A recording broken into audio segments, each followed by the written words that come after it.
Hi there, r/confession time. Cop pulled me over and I called 911 and lied to get out of going to jail. When I was 19 I was running late to work in my tiny Pose economy car and on fumes of gas I didn't come to a complete stop on a right turn. Lights behind me so I pull over. I know I've barely got any gas at all and was almost to a gas station. Hence why I rolled through the stop a little, trying not to have the car die. At the time, around 1995, a new digital phone had come out called Voice Esteem, now T-Mobile, and their whole big thing was the phones were digital and not cellular. They were the first phones with caller ID, and one of the big things the salesman had said over and over was since it was digital the signal couldn't be triangulated or traced. Not that I cared, but it stuck in my mind. Well, as I give the cop my license, registration and insurance card I got an idea. I knew if I was late to work I was going to lose my job. They were super strict there.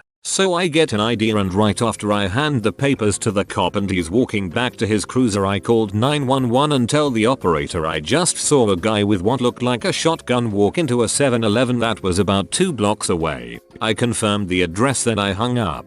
About 30 seconds later the cops comes sprinting to my car and hands me all my stuff and rushed says, "Come to a complete stop next time." Then peels off to the direction of the store. Pushed my car to the gas station that I'd almost made it to and felt pretty pleased with my ingenuity. I was an idiot and I confess. Edit. Whoa, this blew up. I forgot to mention I would have gotten arrested, booked and released, because I was driving with a suspended license for unpaid traffic tickets and I had a bench warrant for it, because I'm an idiot. So it wouldn't have been just a few minutes late to work. The job was a physical high turnover one that didn't tolerate much. Thank you to the kind souls giving me these medals awards. Don't think I deserve them, but I'll pass it along to those who do. I once got out of a ticket because the cop got called to another scene. Not my doing, but I was sure thankful. I once got out of a ticket because someone else sped past and nearly hit the cop in the process. I once got out of a ticket because I sucked his dong. Am I missing something? Why would you go to jail for what started as a routine traffic stop? Forgot to mention I'd already gotten my license suspended for tickets and had a bench warrant. I was an idiot. Damn. Dodge a big bullet there. I punched a girl in the face for kicking me in the balls. I was 16, at school, hanging out with my friends, and a couple of people that were not so much my friends. A couple of girls had a habit of kicking guys in the balls over bullshit, smallest disagreements, mutual insult throwing, or even for fun. I had warned them before that I would someday do something they ain't gonna like if they kept it up. Of course they had to put that to the test. Go to see just how much you can abuse people before you give it up. So we were standing in a circle. Apparently I said something she disagreed with. Wasn't even an insult or anything. She feints to kick me in the balls. I tell her again, if she does that, something's gonna happen. She apparently takes it as a challenge. Gives me the hardest ducking kick in the balls I ever received. I collapse. Feel like dying. Puking. Shitting my pants. Can't breathe. Absolute agony. Some of my friends are concerned. Scold her. Some a-holes, including her, are laughing their asses off. While I'm trying not to break into tears, I stand up 5 minutes later, feeling worthless. She's still laughing. I get the greatest rush of anger and emotional pain pent up over 2 years of those bitches kicking me and other guys, including some of my friends, in the balls like we're less than dogs. And before I can think, my fist catapults itself into her ugly, laughing face. She collapses with blood streaming from her nose, wailing like a little beach, as if she didn't like being put in so much pain that she collapses. Weird. Her like-minded friends look like they've seen a ghost. Start screaming insults at me in sheer disbelief, and even though I was suspended for 2 weeks, and she got no punishment whatsoever, this was the most satisfying, liberating thing I've ever done, and I regret nothing. Got a reputation as a woman beater among some classmates, as if I randomly attacked gentle, harmless girls, who actually deserve being protected, for the fun of it. But my friends stayed by my side, and no more balls were kicked after that. Would do again. Don't give a duck that she doesn't have balls. I shit on my neighbor's doorstep. So back when I was 10 my dad asked me if I wanted to make $20 I accepted. The catch: I had to shit on our neighbor's doorstep. It was clear my dad had beef with this woman. She woke in the morning and tried to blame our chihuahua. My dad yelled at her saying that the shit was bigger than our dog. Impossible. The point is, I don't feel bad. Forever daddy's girl. I thought I was a pretty good dad until I was tested. My son threw a snowball at me and I instinctively blocked it with my daughter. The look of betrayal on her snow-covered face has haunted my dreams for years. My little cousin cracked my iPhone XS Max screen. Made my aunt pay $329 knowing I have Apple Care and it only cost me $29. My little cousins are the biggest shits in the world and my aunt pretty much lets them do whatever they want without consequence. They were roughhousing and knocked my phone off the counter, shattering the screen. My closest Apple store is about 2 hours away and it's a huge inconvenience for me to drive there, not to mention the extra gas. So instead of explaining this to her, she's the kind of person who doesn't care about things that don't affect her directly. I told her it was $329 to fix, which is true if I didn't have Apple Care. She wrote me a check for $329 and I only had to pay $29 and I pocketed the extra $300. I consider that my non-disclosed inconvenience fee. Edit: my cousins are 14 and 15. Not exactly toddlers.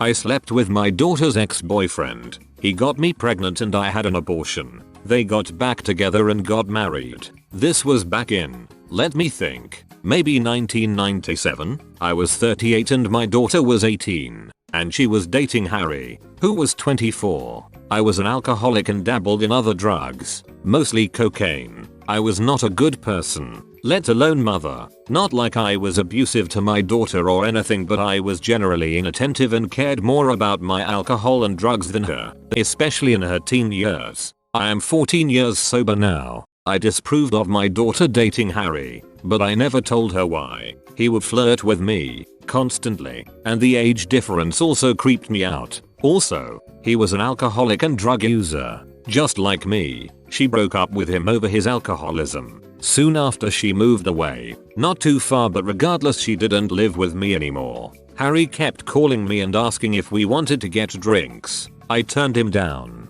But then one day he said he had a bunch of coke and I couldn't resist. He came over, we did the coke, and we ended up having sex. He was a very good looking guy. He looked a lot like that ridiculous 80s Justin Bieber picture that was on the front page today. That is actually what made me think about him. For the next few months, maybe like 3-4 months, he would sometimes come over and we would have sex and do drugs and get drunk together. Any drug addict knows what that is like, to have a drug addict buddy in that way. Then I got pregnant. I knew it was by him. I had sex without a condom a few times stupidly. I never told him I was pregnant. And I went and got the abortion and kept it a secret. Anyways, I stopped seeing him after that. It was too weird. I also got sober for like 4 months before relapsing. Fast forward 2 years and my daughter contacts me and tells me that she got back with Harry and that he is fully sober. I was mortified, honestly. He was gonna tell her that we slept together and she is going to hate me for life. They came over one day and said hi, and when my daughter was gone, Harry told me that there is no reason to tell her about what happened. I agreed. It's been 16 years of marriage on their part. They have a kid together. Harry got cancer, then beat it. I got sober. That's basically it. I don't see them very often. They live in Texas and I live on the East Coast. But whenever I do, there is always that tension between me and Harry. It's literally the first thing that comes to either of our minds. I can just tell. Not like sexual tension, like why did we have to do that? What the duck is wrong with us? Kind of tension. I think about this often, especially when I see my grandson. I always think that could have been my son if things had gone differently. But wow, what a disaster that would have been if I decided to keep that child. I stole my dad's car at night to lose my virginity to a chick I had never met. Hi, I am 20 now, but this happened when I was barely 16. I met this girl on Hot or Not who said she wanted to have her way W me, so I was like, dope, I am gonna get some good strange for my first time. I decided to meet up her on a Friday night. I waited for my parents to go to sleep, then snuck out my window my dad's keys and stole his car to meet this girl I had never met. IRL. I call her on my parents' house phone right before I sneak out to make sure she knows I am coming over. They took my cell phone at night. So I get there and guess what? She not there. Dart. I drive back to the McDonald's down the road from her place and call her using the phone number I had written on my handwritten Google Maps directions. Again, had no cell. She tells me she will be home in 30 minutes, so I wait it out. I go there around 12:30 am and she's waiting for me out on the porch. I walk up and I was like, oh shit, she's a lot less attractive than in her pics. But I am already here and went through this much shit to get here, so duck it, why not? We do the thing while on the floor, and 2 days later I got ringworm on my ass cheek. I also neglected to tell her I was a virgin till I was done smashing. Haven't told anyone except my close guy friends that story. Edit. She had dogs that rubbed their ass on the floor and I was unaware, so it gave me ringworm on my ass cheek because she wanted to duck on the floor. It was a terrible night but memorable. Edit 2. Wow, thanks guys for the gold and hella up votes. Love y'all. I once left lesbian hante in the search history on the family computer as a kid and my dad took the blame for me. Sorry, Dad. Whoa, you made it to the end? You're a ducking beast. I'll cut you a deal. Smash like and subscribe for more curated content. It's free and that's a great price.